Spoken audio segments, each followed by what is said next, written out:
Chapter 4, V-pleats. Here in Chapter 4 we look at how V-pleats are made. So V-pleats are two lines of pleats which meet along a common axis.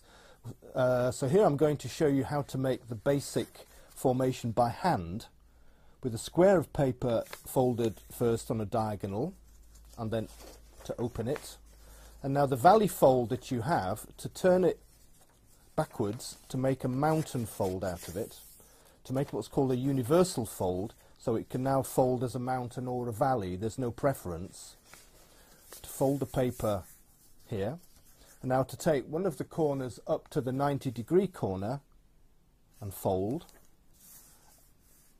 and then again to fold in half. You can leave this, fold in half up to the top again. Now if I'm working too fast, just use your pause button to catch up.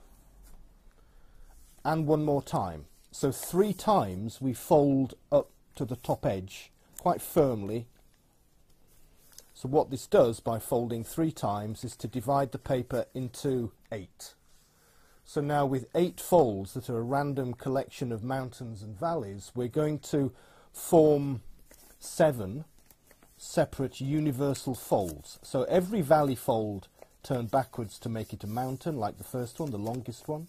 The second is a valley, so also make it a mountain. Here the third fold is a mountain, so make it a valley. The next is a valley, so also make it a mountain. Valley, also make it a mountain.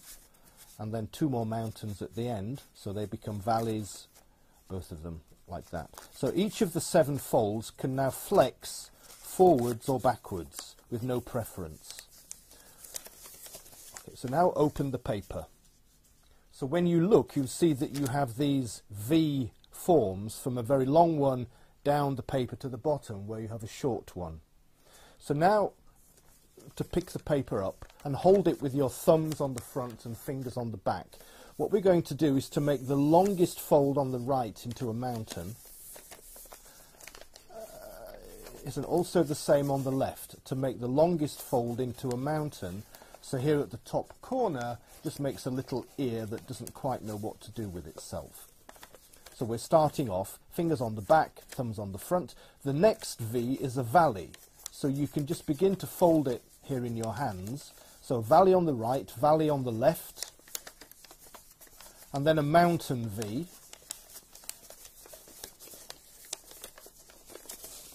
Here, so I'm working symmetrically in 2 hands, then collapsing the paper as I work, and then a valley after that, and slowly going down the sheet from top to bottom, just collapsing all of the V's.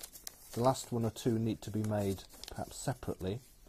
So in the end, there you can put it down and just press it flat so that the paper is a stick. All the paper is inside with different layers, so when you open it out, then you see everything inside.